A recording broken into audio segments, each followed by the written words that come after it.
The recording and All set, JR? Good to go, Jack. Thank you all for the meeting. I call the meeting to order for May 20th, the Parks and Rec Family Services meeting to order at 5:31. Committee members present, it's Kathy Fahey, Owusu Anane, myself, and Derek Johnson. Staff is Danielle Gillespie, John Raphael Ricardo, Brett Williams, Commissioner Joe Coffey, Raphael Tucker of Parks and Rec. Who else am I missing here? Is Justin Atlas here yet? No, I don't see him. We're gonna start off with local K first, if we don't mind, because I think that'll be pretty quick. Danielle, can you read that? Local K? give me 1 second. Local Law K of 2021, a local law amending Article 1, public grounds designated as parks, government, and care of parks and parkways of Chapter 251, Parks and Recreation of the Code of the City of Albany in relation to alienation of certain parkland within Lincoln Park, discontinuance of a right-of-way, and dedication of replacement parkland. Okay, Commissioner Coffey, you want to explain that? I think it's self-explanatory.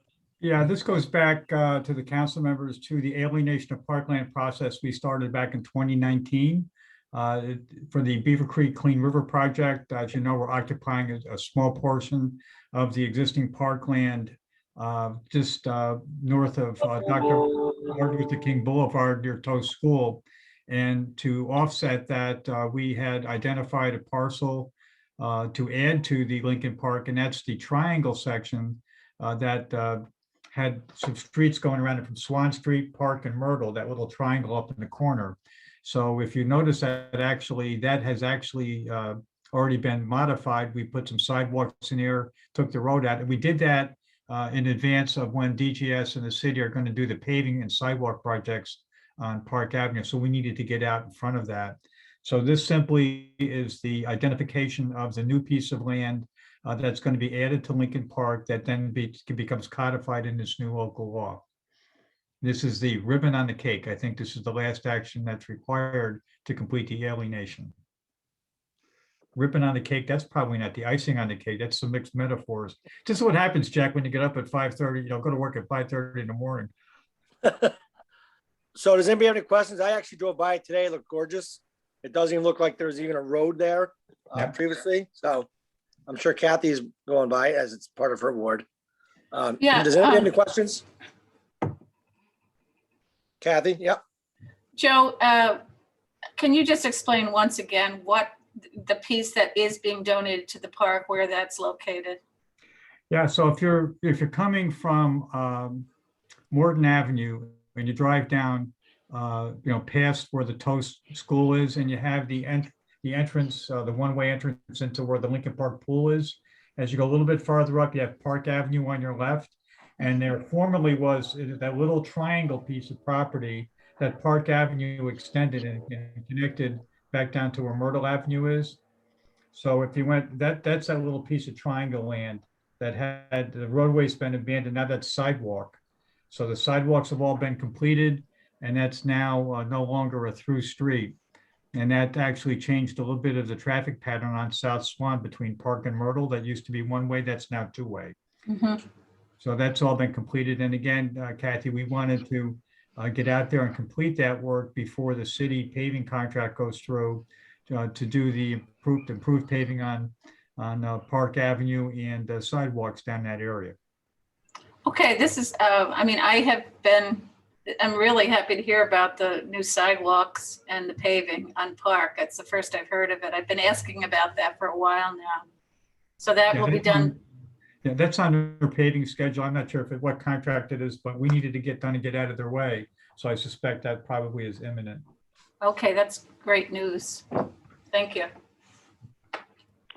So basically, Kathy, if you're coming from Eagle on Park, or now you can take a left on Dove, right? Swan. Swan, Yep. yeah. Dove's up further, of course. Councilmember Johnson, question? Yes, Commissioner, good evening. I just have one quick question. Was there any community input into this? Did y'all have any meetings with the communities?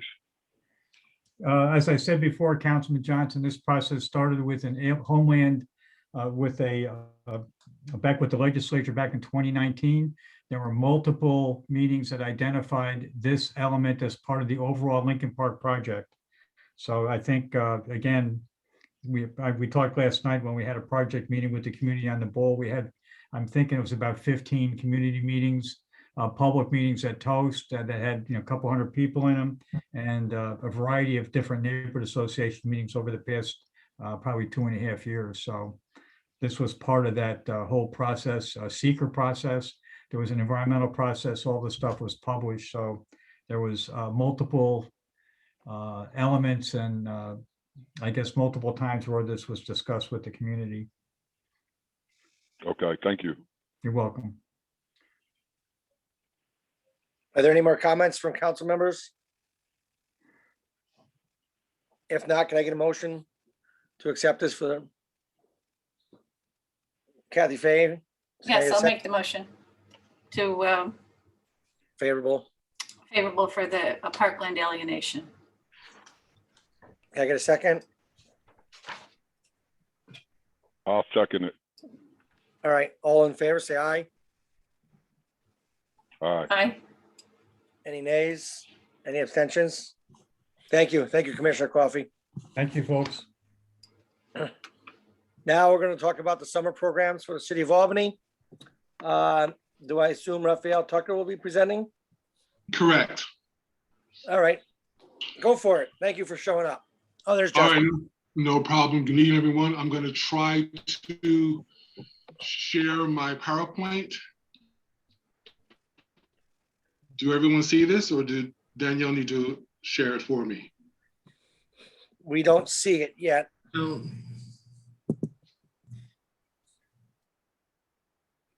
Okay. If you email it to me real quick and I'll pull it up if you try again and we can't see it. Here we go. I think I got it. Raphael, do you want to explain the other people that are here from the city?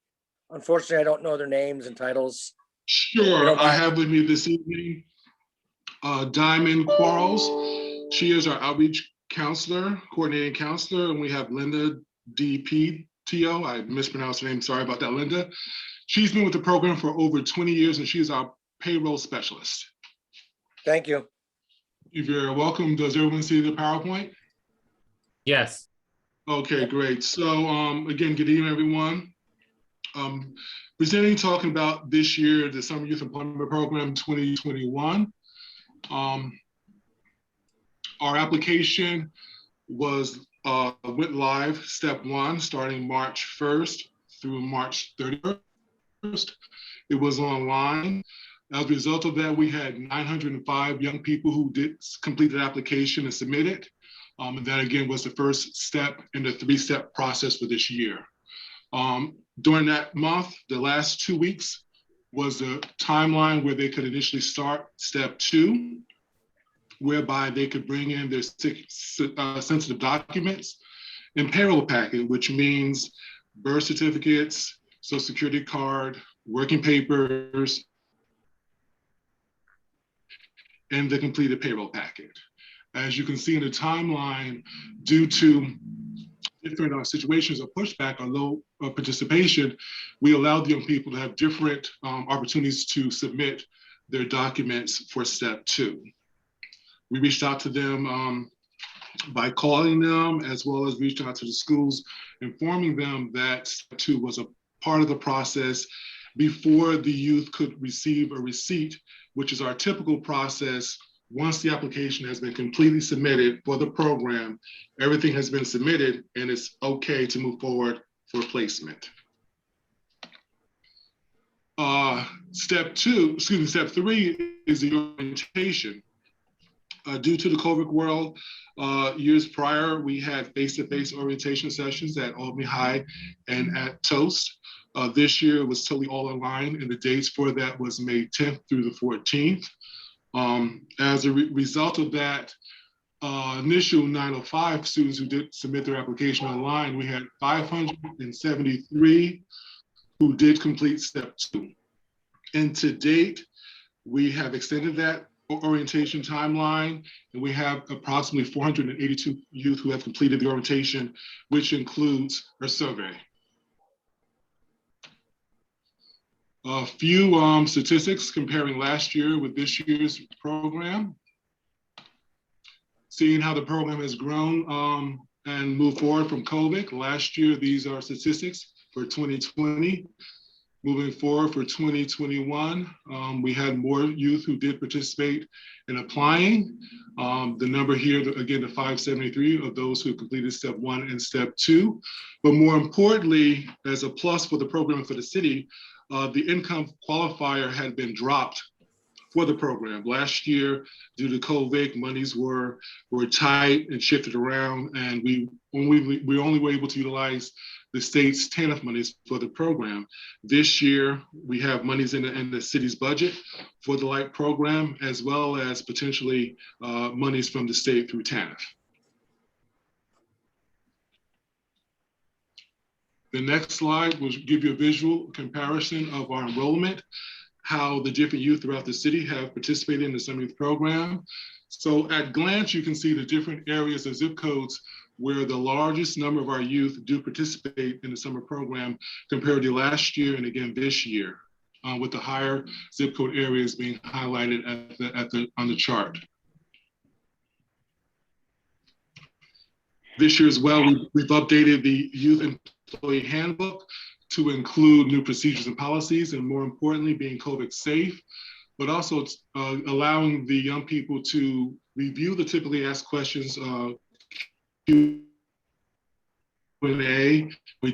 as well. So that was sent to the kids as well during orientation, and we will give them hard copies when the program starts. This year is the first year the youth does have the option to receive their pay through direct deposit or through a pay card option. And to date, the payroll process has not been completed, but about 60 or 65 of our summer youth have decided to have the pay go directly into an account and not use the pay card option. And we share this with the youth during orientation as well. The last slide is the recruitment flyer that we've used for work sites. As the city and the county opens, we are in need of work sites. We reached out to our list last year as well as the year before in 2019 of all our work sites, letting them know that the program is still here and is still open and we are in need of work sites.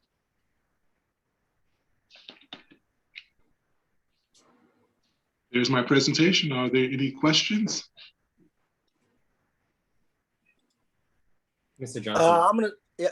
Derek, I'm just gonna ask one question. I'll get to you. Programs, basketball, baseball, lacrosse, soccer. Are you doing any programs like that? For summer youth?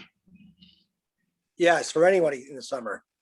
Okay, that typical camps or activities like recreational activities like that would be hosted through the recreation department, and that's on the recreation side with Deputy Commissioner Atlas. And I can speak to that momentarily. All right, thank if you. like. Yep. Would you like me to answer that question now or? No, that's fine. Yeah, that's fine for now. Okay. You're gonna answer now, right, Justin? Oh, okay. My apologies. I misunderstood. Okay. Yes. Well, I was going to give a little brief presentation and give the overall summary of what we'd be doing program-wise. May I share my screen currently? Sure. Okay. Thank you. All right. As you should be able to see right here, our activity portal, we recently launched this back on March 15th. This is a service portal where individuals from the community can be able to sign up and register for all of our programs. It has our program menu essentially. It is links back to our web pages as well as ADA accessible for those with visual impairments and hearing impairments. So just like a transaction you may perform on Amazon or any web-based platform, the transactions we are able to house here. So our first landing page is where we encourage individuals to create an account as well as have an Albany Rec membership. Albany Rec is our assumed DBA, our doing business as, which we are using as kind of our promotional handle. So from here, it'll allow individuals to be able to register for programs. We click on here to the Summers tab, our Summer Programs tab in orange. And here we'll have programs that are listed by category, activity, and then sessions within. So here during the summer, we do plan on having open gym sessions at community centers. This one here is for the Arbor Hill Community Center for ages 10 to 18. All the information is listed here with specifics. We do have 14 of 96 spots filled currently.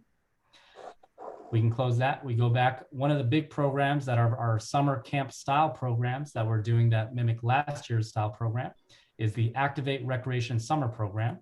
We have 3 locations going on this year. So we have the Hoffman Summer Program session, which here is already currently filled at 24 participants. It gives a brief description of what it is. All the information as far as who, what, when, where, and why will be right through here. If you're logged in, you can see over here, I have my accounts as well as a make-believe friend here on my account, and Sophia, the make-believe daughter, to be able to run test transactions on my account. But if you had your account and your family members, you'd be able to click on and register for those programs that way. Additionally, we have the Swinburne program, as you see, is 24 out of 24. The WL up here means that we already have a waiting list. So this one is full with a waiting list. And next one is the Westland Hills program, which as well is full at 24 participants. So all 3 locations are currently full. Various different recreation day camp style activities occurring at all 4 of those, or all 3 of those sites, I'm sorry. Now we can close that one down. Can I ask a question? How were people notified about these programs? We advertise through our email distribution chains, as well as through our social media platforms. And we have recently, which Deputy Commissioner Tucker over there has seen recently, our new sign on Hoffman Avenue. We are advertising on our digital sign that sees about, we were informed about 14,000 passerbyers a week. So that's the main areas of which we send out the information. Justin, how big are your waiting lists for the waiting lists for the skateboard camp, I believe, is 3. If I go to the internal side of the platform, which as an administrator I can access here, I can look at the activity. So the skateboard camp and I believe Swinburne both have waiting lists. So these are all programs that we have in our lineup, in our menu. Let's see, I'll find it quickly. Activate Recreation Summer Program, expand out. So waiting list, we have 1 waiting list at Swinburne. And then the skateboard camp, we have 9 on the waiting list for the skateboard camp. So if we want to look at who those participants were, we can pull that up. We can see people, these are free programs, so it says paid, but there's no charge to them. We can look at the receipts. We can transfer participants to other programs if we want. We see the ages, when they registered, who they are. And if we were to click on any one of these, it would give us the information on those individuals to be able to communicate with. Is this information, or is just an average resident able to access this information? Yes. Everybody is able to register. Our programs are limited to City of Albany residents. So when you create your account, you would have to put in your address, and based on your address, it filters already who is an Albany resident and who is not an Albany resident. I see. Okay. So I'll just briefly continue, and I'm going to switch back to the public view because what we have internally is a little bit different than what the public sees. This is what is offered, that we have live, I should say, to the public. Addition to the skateboard camp, which is a 2-week camp, we have swim lessons that will be occurring at Lincoln Park Pool this summer. So we have everything from level 1, level 2, level 3, all the way up to level 5. Over here, you can see the enrollment. Again, we can expand it just like all the other programs. It gives the who, what, when, where, and why. For session 1, we have 20 out of 20 with a waiting list. Level 2, we have 11 out of 20. Level 3, 11 out of 20. Level 4, 9 out of 20. And level 5, 9 out of 20. Those numbers are, it's typical to see a decrease as the more experienced, more vigorous courses come into play. But at the same time, we are going to continue to try and promote level 2 and level 3 swimming to see if we can get closer to that 20 participant mark. Justin, do they get Red Cross certificates for these levels? These are not Red Cross programs. While it is based similar to the Red Cross program, we would need to do a couple of administrative steps to be more Red Cross, are in line with Red Cross regulations to be able to issue Red Cross certificates, which we do plan on being able to use this summer as kind of the foundational point of developing our swim program to move back towards the Red Cross program. Is this a new program? A couple years back, we ran it in 2019. It was a swim workshop style program based off of similar lessons that the Red Cross teaches, as well as other swim organizations teach, with fundamental swim strokes, fundamental swim techniques, all the way to again a little bit more advanced. But again, to be a Red Cross program, which is basically a branded program, you need to be using Red Cross certified swim instructors. We use our lifeguards currently because the amount of swim instructors that are certified by the Red Cross, the YMCA, the JCC, they have a good portion of those, and we don't have the capacity at this moment to certify our own instructors. We are making steps and moves to be able to move in that direction, though, and we would like to be more in line with the actual Red Cross program. Does that answer your question? Yes, I have a question. Johnson, yeah. Yep. I have a question. Of that 1,400 people that ride by that sign, how many of those people are from the city of Albany? The study was given to us through the contractor, who I believe obtained the information from traffic engineering. I'm not sure that they can exactly say how many. Obviously, with the 2 highways, I would estimate that a good portion do not live in the city. But again, there is a lot of local traffic in the area as well. I do know that many stakeholders in the community, as far as the school district, who do travel into the city, such as teachers, administrators for the school district, as well as others, help pass along information word of mouth, as well as be able to help distribute flyers for us through the school district to be able to have information disseminated. So while again, those 14,000 is a number for the community in general, or the larger Albany area, we do believe that a good portion is City of Albany residents. Thank you. And I have a point of clarification for the chair.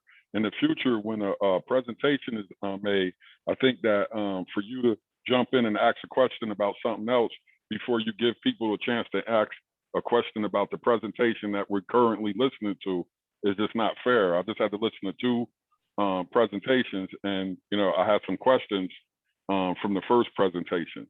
And so my question, Mr. Tucker, is that I noticed 900 and then I noticed 500. And I'm getting calls from people in the 12202 that for whatever reason weren't able to register with the program. Is there a way that we can pick up some of those people that are trying to find summer jobs? That's a very good point, and that goes back to the dropping off of the assistive documents. And we've extended that timeline 3 times to give the youth more opportunity. We set up hours on the weekend, 2 weekends, Saturday mornings, as well as through the week from 2 to 5.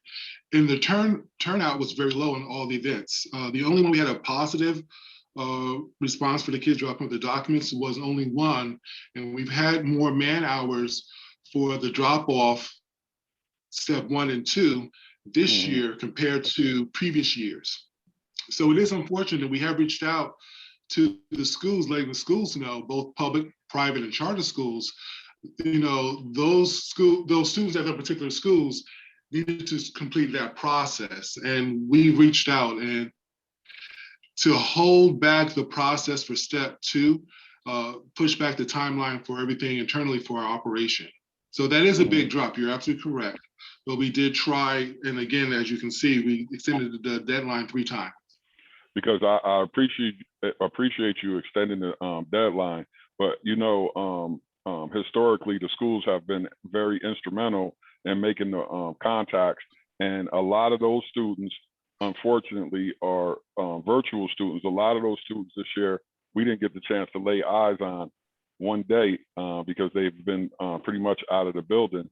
So, you know, I got grandmothers calling, I got mothers calling, trying to figure out how, you know, they could fix that. And so I reached out to Joe Johnson yesterday, and he was kind enough to follow up with, but, you know, it wasn't anything that concrete. And so, you know, I'm just hoping that it's a way we can figure out how to, you know, for people who, you know, want to work, we can, you know, fill in the blanks for them.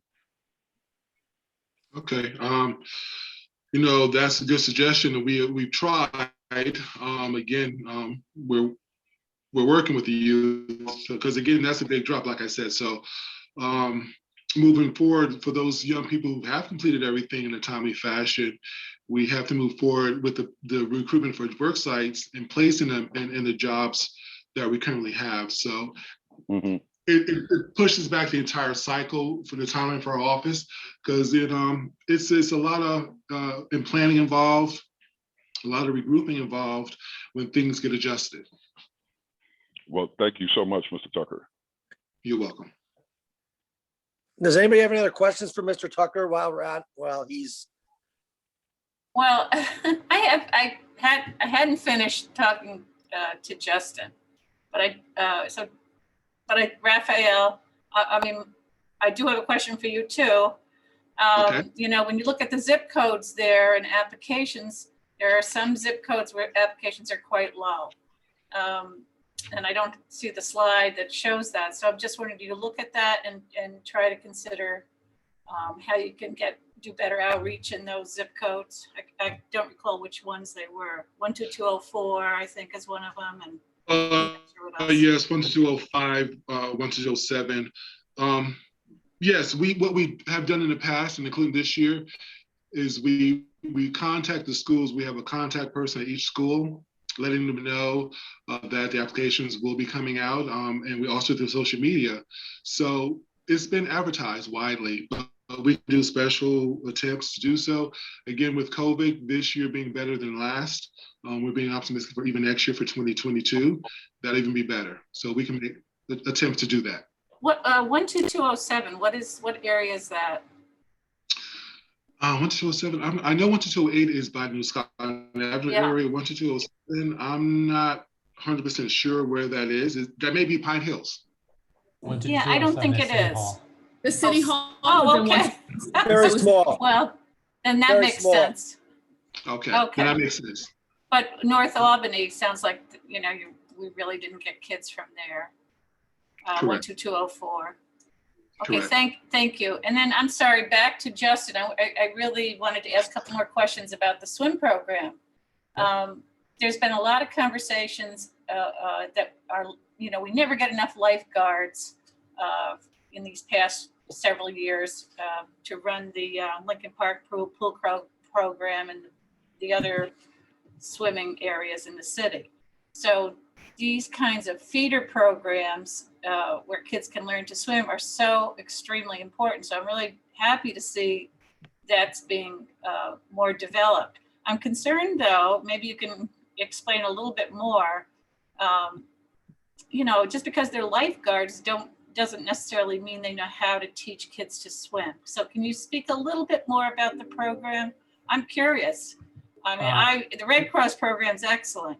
So if at some point it can become a Red Cross program, that would be awesome.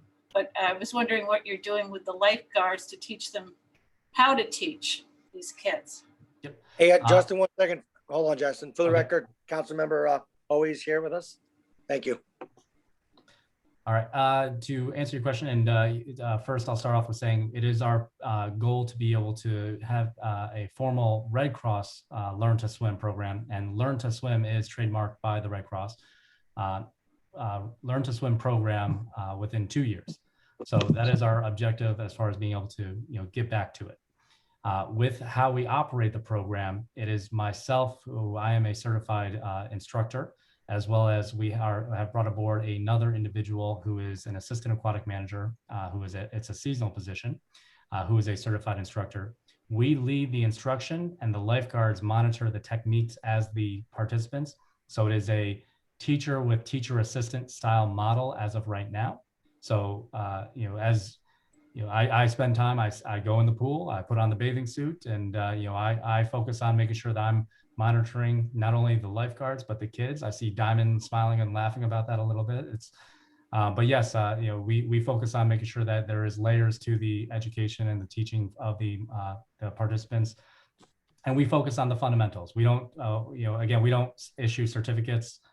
We focus on ensuring that we're getting water acclimation, as well as basic techniques down, and we don't issue a certificate to say you are this now. It's more of ensuring that just like if anybody were to do it on their own or informally, they're getting exposed to water and techniques that may help them feel more encouraged to go to a pool or join the next swimming program or some other or maybe go during the school year to the pool at the schools to swim and learn better or learn more. So like I said, we are looking at getting towards that Learn to Swim program, but between me and the assistant aquatic manager, who is, we're the instructors, and then the lifeguards assist us in instructing, carrying out the instruction. That is how we have the model currently. Okay, that sounds great. And so what do you do? Level 1 from 9 to 9:30, and then level 2 from, the next half hour or something like that? Currently, because we can't assess the participants who come in, it's actually prerequisite. They have to pass each level to be able to advance to the next. That's why level 5 is as low as it is, because they have to sign up for level 1, level 2, level 3, level 4, and level 5. So only those 9 individuals will be swimming, and it's a week-long level. So we have 5 weeks long of swim lessons, where level 1 will be the first week, level 2 will be the second week, level 3 will be the third week, level 4 the fourth, and level 5 the fifth. So some of these kids have already passed certain levels. Is that what you're saying in previous years? They are years? registered. If they do not pass, kind of our overall assessment. Again, they don't receive a certification by any means, but if they don't pass our assessment at the end by completing and checking off the items that we teach, they would not be moved, and we have that prefaced with their parents beforehand. I see. But some parents want to be able to be optimistic and have their kids registered. So we allow the registration, but with the reality and the pragmatic approach of this is swimming and this is a life-saving skill, and we're not going to be messing around with somebody who is not a strong swimmer and advancing them when they should not be advanced. Well, so we are on the side of caution. Well, congratulations. I mean, this is probably one of the most important programs our city of Albany can offer. So I wish you the best with this. Thank you. And I will touch base on how we are addressing the feeder program as you discussed. Our Deputy Commissioner Tucker and I discussed earlier, this week or last week, regarding not only having our swim lessons, but having a lifeguard academy for summer youth employees, for 14-year-olds who get trained throughout the summer to work and learn how to be lifeguards, going through very similar things, but also shadowing the lifeguards at the pool and working to be able to assist, kind of like lifeguard in training. Getting a paid experience, and even if they don't know how to swim, learning how to swim as well through our swim lesson programs by helping and being taught how to swim. And then when they turn 15 and are eligible to take the Red Cross certification course, we would be able to offer that to them, because we offer those courses as well for City of Albany residents. So we're working on developing feeder programs so that we have a sustained lifeguard supply for our operations, as well as providing youth and workforce a work site to be able to give a different work experience that they can take with them anywhere in the world, or anywhere in the developed world, I should say, where there's pools, anywhere in the US essentially, and Canada, as well as other nations. But also be able to help provide a robust swim program for younger kids as well, having structure so that if you go to the pool any given day during the summer, you will see, City of Albany residents all the way from ages 5 all the way till 22, working and swimming at the pool making sure that we are building our community with that life-saving skill. That's great. Thank you.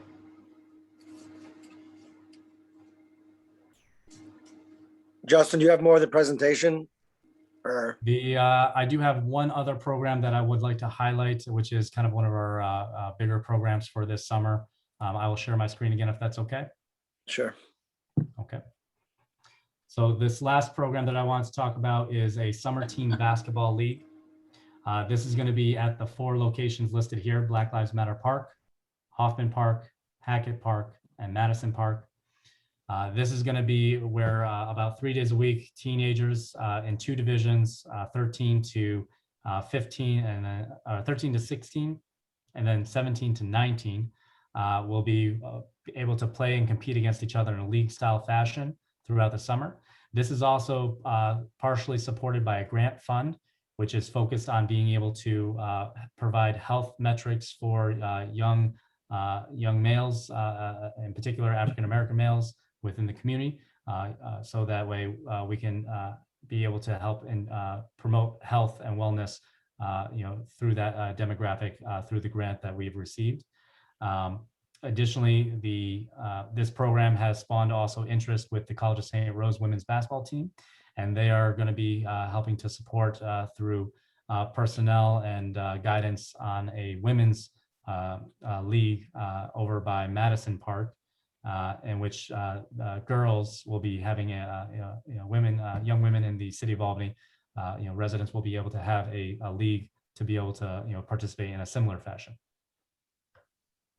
And for the most part, it runs throughout the summer, 3 days a week, and is currently being recruited for participants, as it is.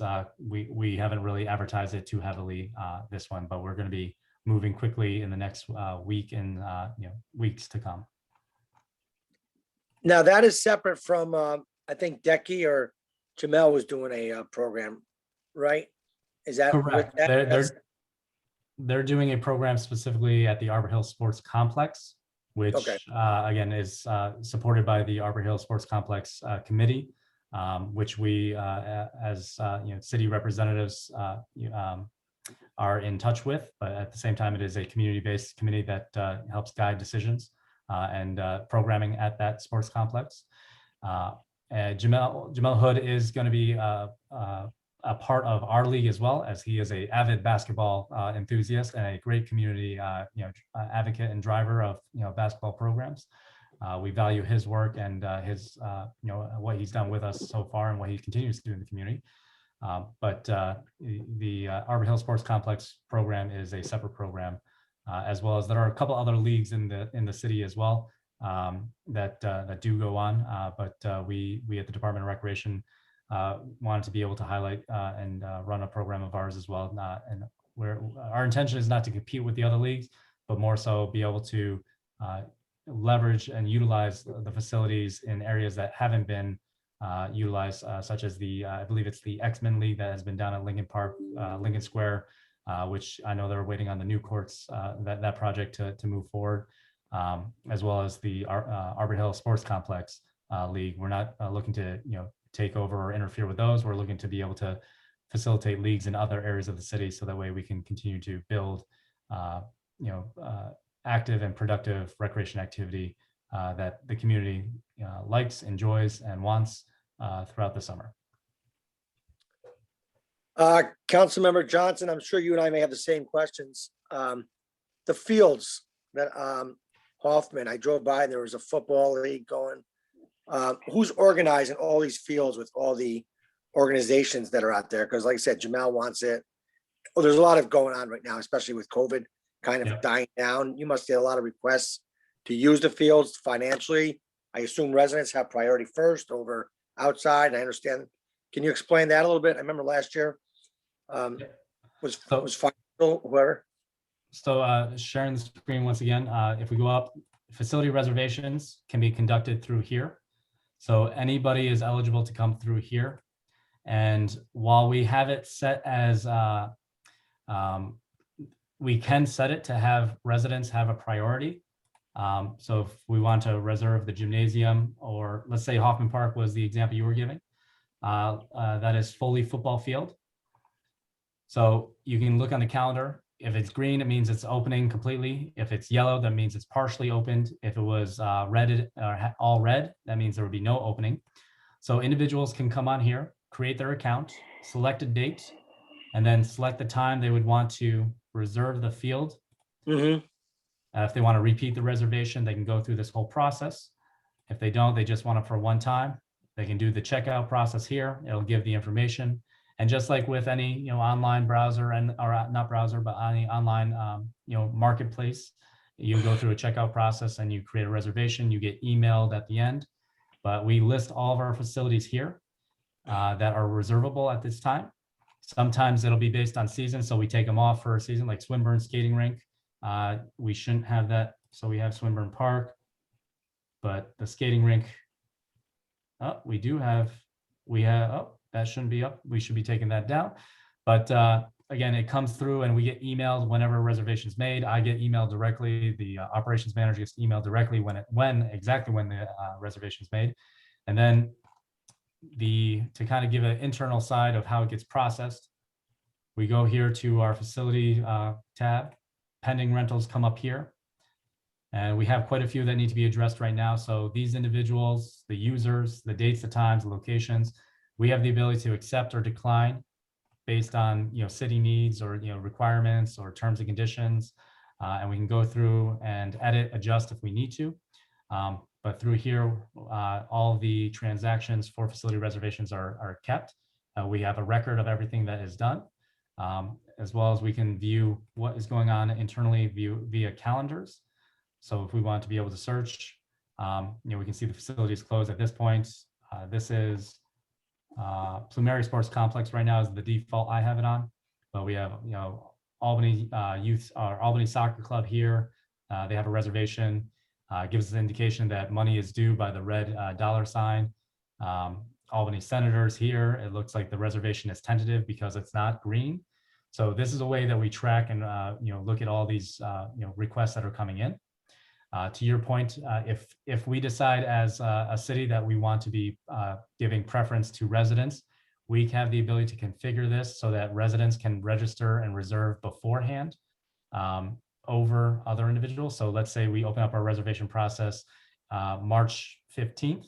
We can open it up for residents maybe in February, but everybody else who is not a resident wouldn't be able to register until March 15th.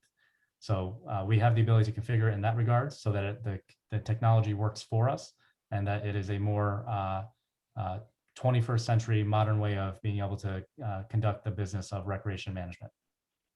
Now I noticed it said $25 an hour. Correct.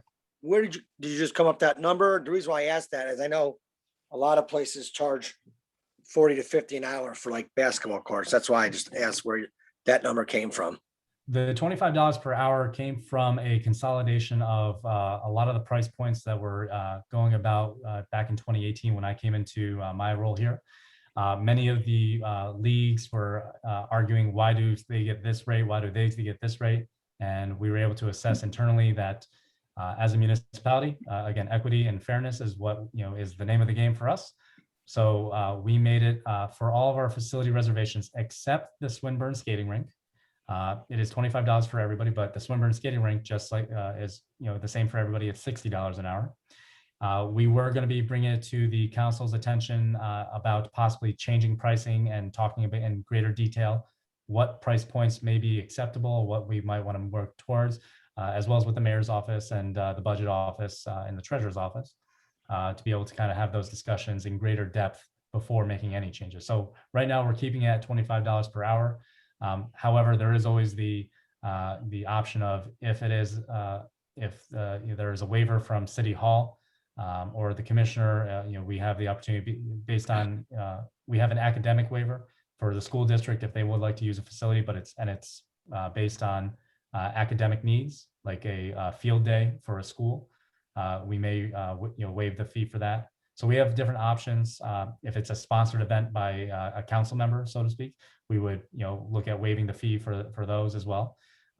So we have those various different waivers embedded in our system that are structured and consistent so that it is equitable for everybody. Was there a talk about like a non-resident fee? There has been talk about a non-resident fee, which would be about 1.25%. So if it was a $25 fee for residents, it would be about a $37.5 or $37.50 fee for non-residents. We talked about that, but we haven't implemented it yet, just because we want to have we want to do our due diligence. We want to make sure that it's well thought out, and that the city administration, whether it's City Hall, the Common Council, other departments, that everybody's on board with it, so that we can move forward in the most appropriate fashion. Councilmember Johnson? Yes, so I had a question. What is Hackett Park? What is Hackett Park? Yes. Hackett Park in North Albany, right off of North First Street, across from Mullins softball field. Okay. It's right across from the VFW, Derek. Yes, that is Thank correct. you. Thank you. I know when I went to Hackett Park, Derek, a few years ago, I was amazed that it was there, to be honest with you. It's a little gem in North Albany. No, it is. Yeah, it is. Any other questions?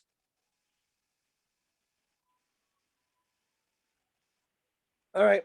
Thank you all for your presentation. It was a very well thought presentation. I like the internet. It gives everybody an access to look at the calendar. So if any group from outside, inside wants to look at it, I know Ward of Lee has that. They do that with their dome. It's anybody off the street can look at it and say, oh, I want to use Swinburne or wherever and reserve it. I think it's really good. Thank you. And I would like to take the opportunity to say, if you haven't created an account on our system yet, please feel free to do so. And please feel free to register for any programs. We also use it to be able to do check-ins at our pool facilities, at our skating rink, so that way we can track who is coming and going at all of our facilities, our community centers. So please grab an account, register for a program, visit one of our facilities, check in, sign up, and to be able to access this, it is directly on our webpage as well.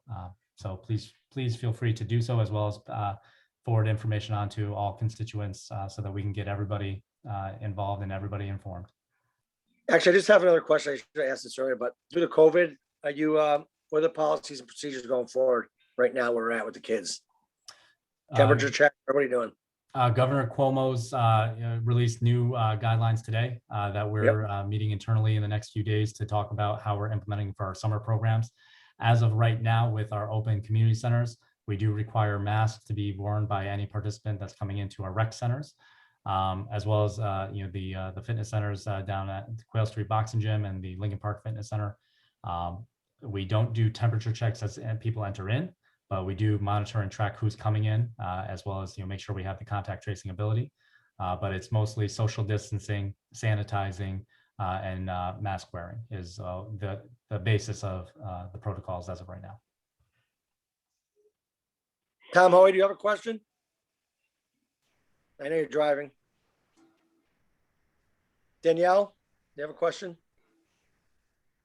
Just a request, if they could send the presentation to us and then we'll share it with the other council members that are not on the committee and in attendance, that would be helpful. And they may help spread the word of some of the great programs that are being offered.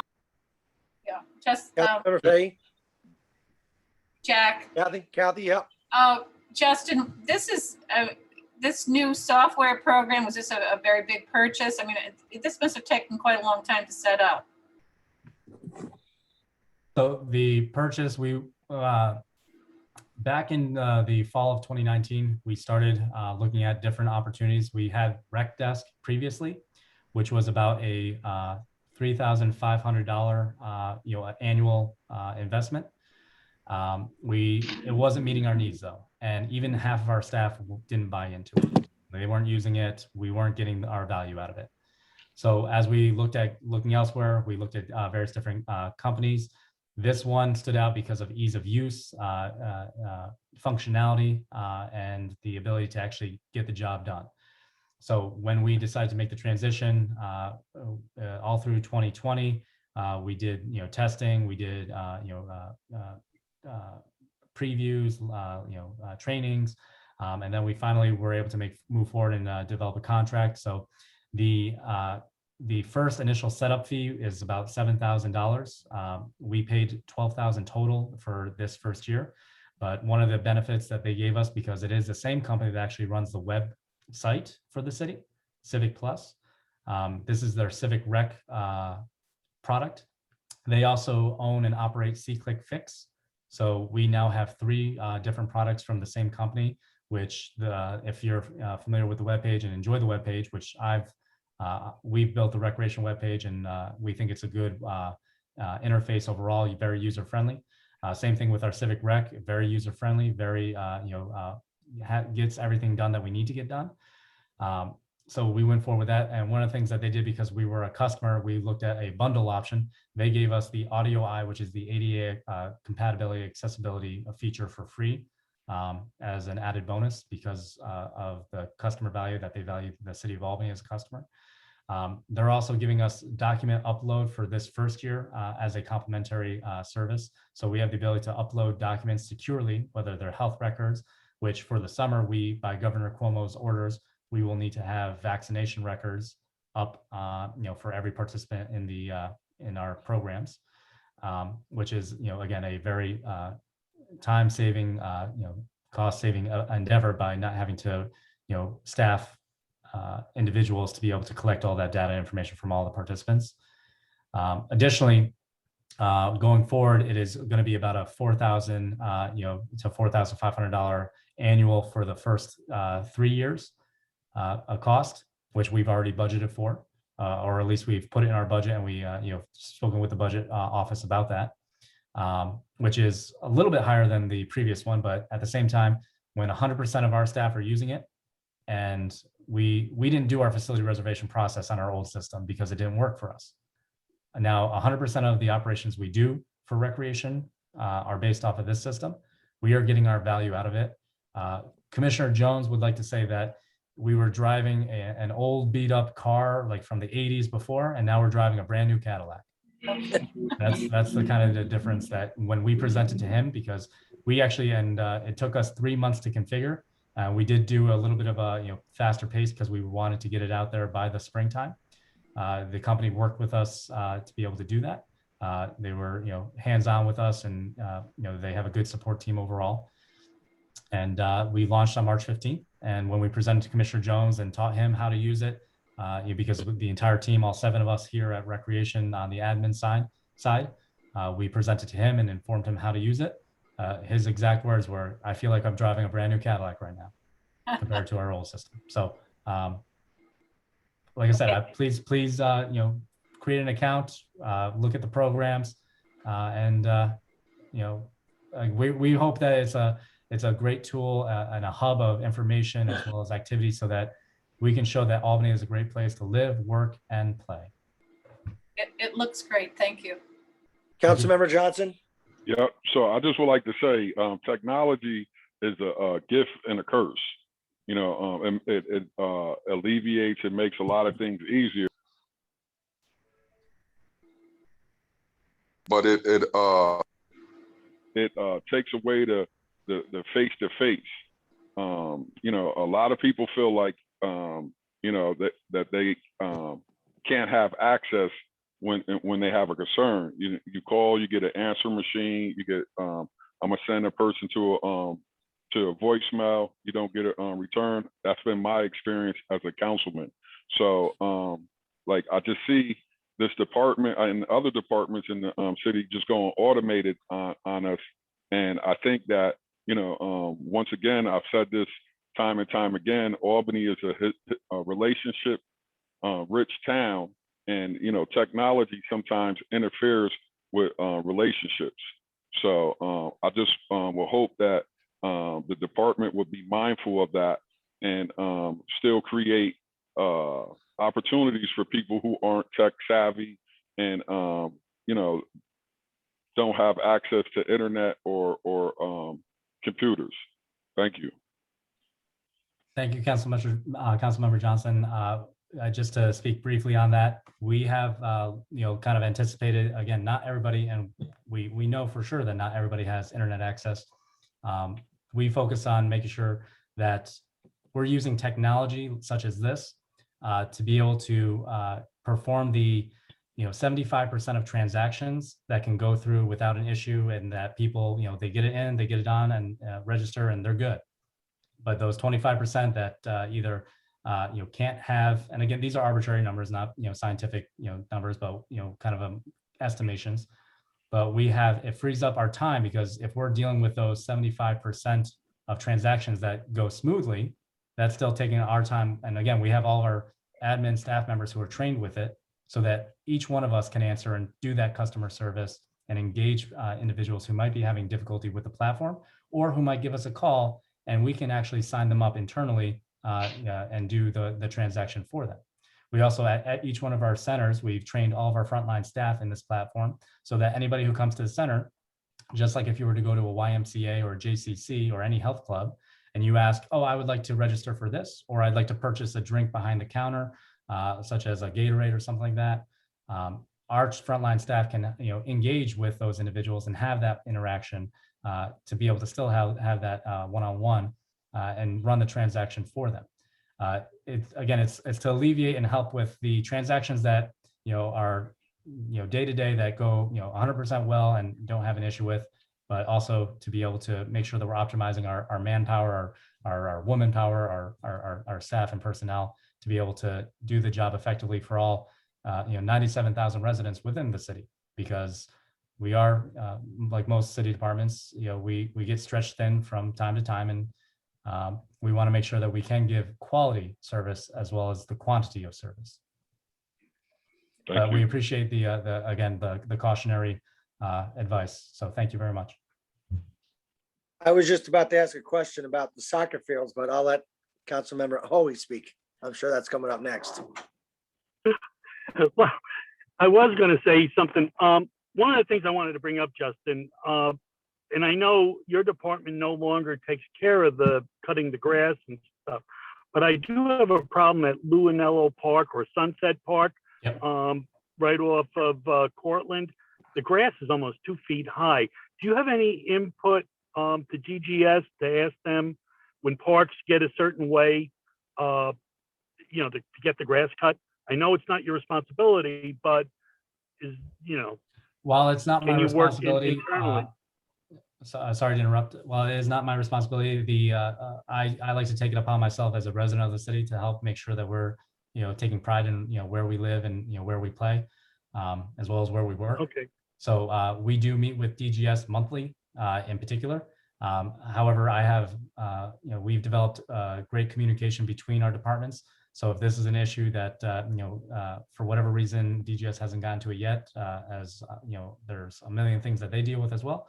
I'm going to be sending a message tomorrow morning to my counterparts over in DGS, Deputy Zioli, as well as Deputy Giebelhaus, and letting them know that, as well as Jess Morgan, the park supervisor, that there is an overgrowth at Luanello that needs to be addressed immediately, and that again, they're always very responsive, especially, all three of them. But Jess will be, as soon as I message her, she'll get back to me, letting me know when they can get to it, and give me an update. So if you'd like, I can even share that with you if you need.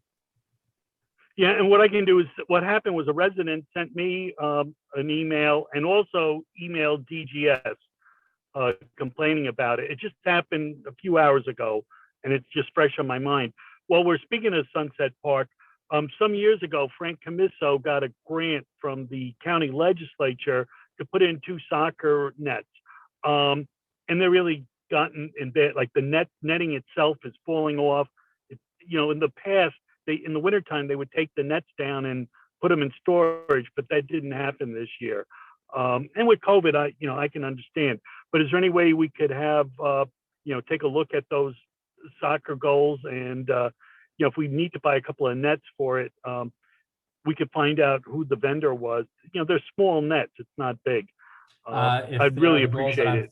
If they're the goals I'm thinking of, it's either I can think of the vendors, 2 possible vendors off the top of my head, but what I can do is make sure that we review it within the next 48 hours, and then we can be able to ensure that we move forward with replacing them if they need to be replaced, or being able to, again, mitigate the situation with any fixes that might be able to be made. But I'm sure that I if you appreciate can it. and they need to be fixed, I'm sure they probably do then.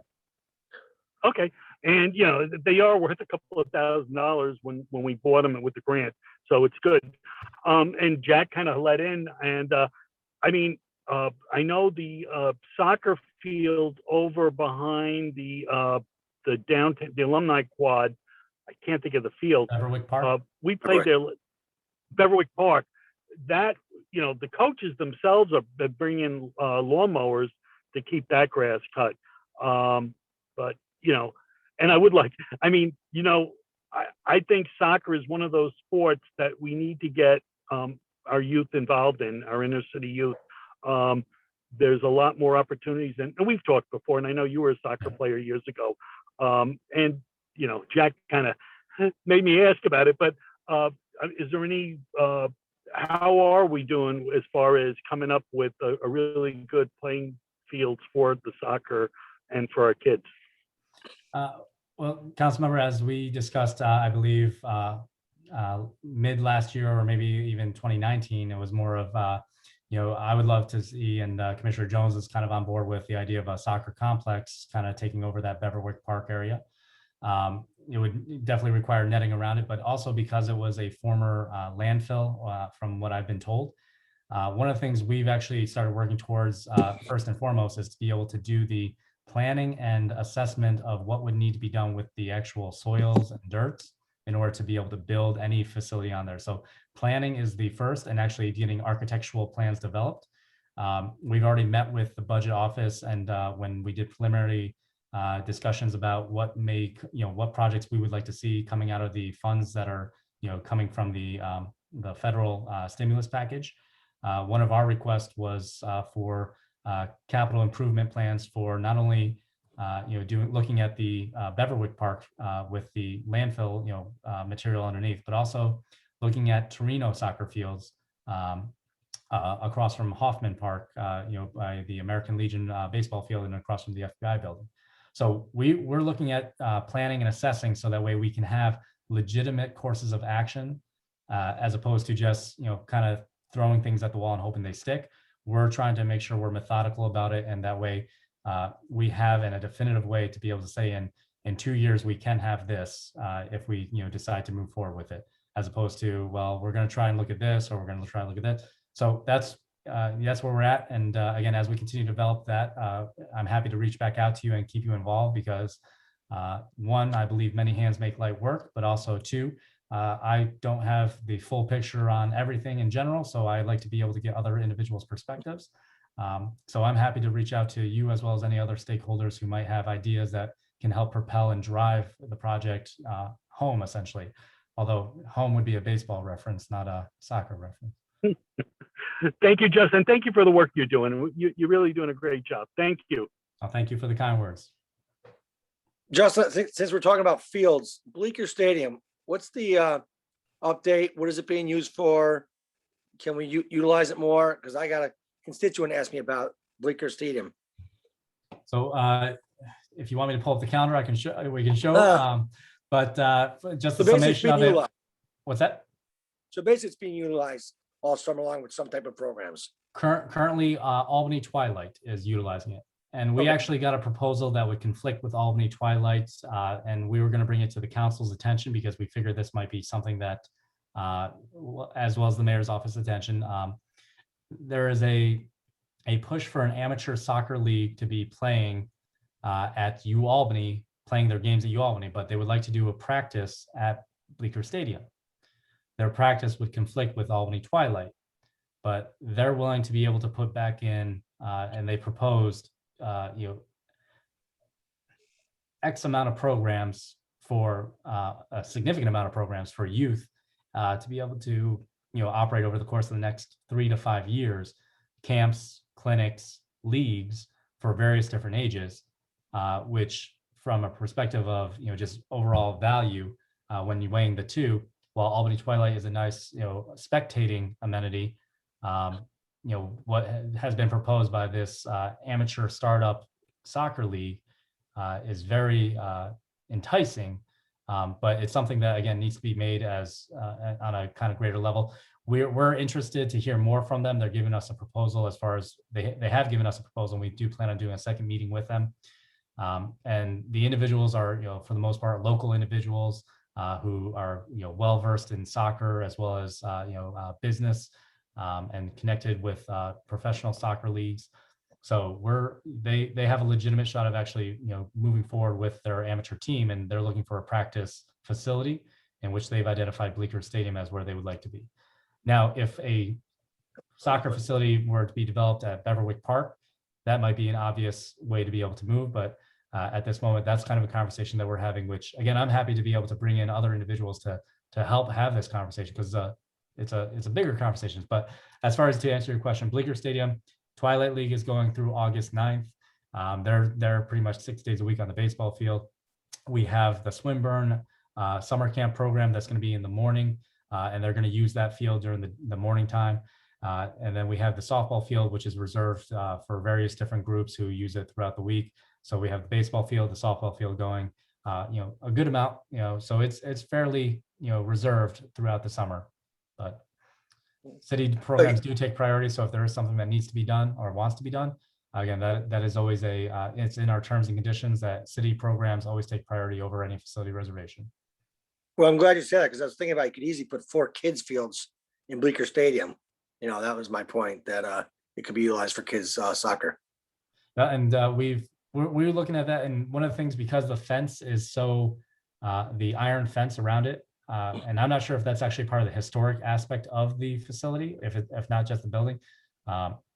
Linda, you might be able to tell me more on that, but because you're stationed down there. But the iron gate, the fence, we actually have discussed possibly removing it because it's so expensive to just maintain, and making it more of like an open park as opposed to a stadium. But again, these are bigger discussions overall, and a lot of ideas right now that we don't have any actions to move forward in general just at this moment.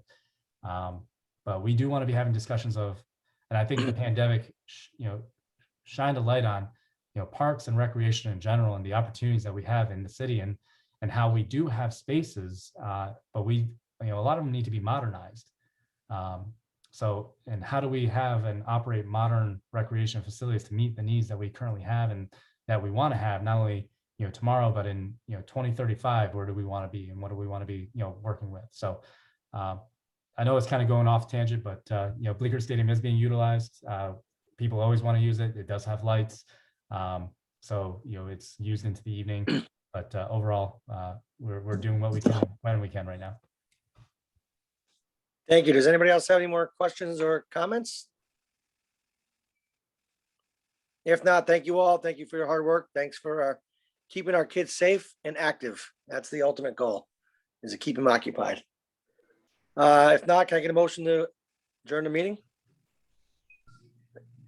I second it. All in favor? Aye. Thank you all. Thank you.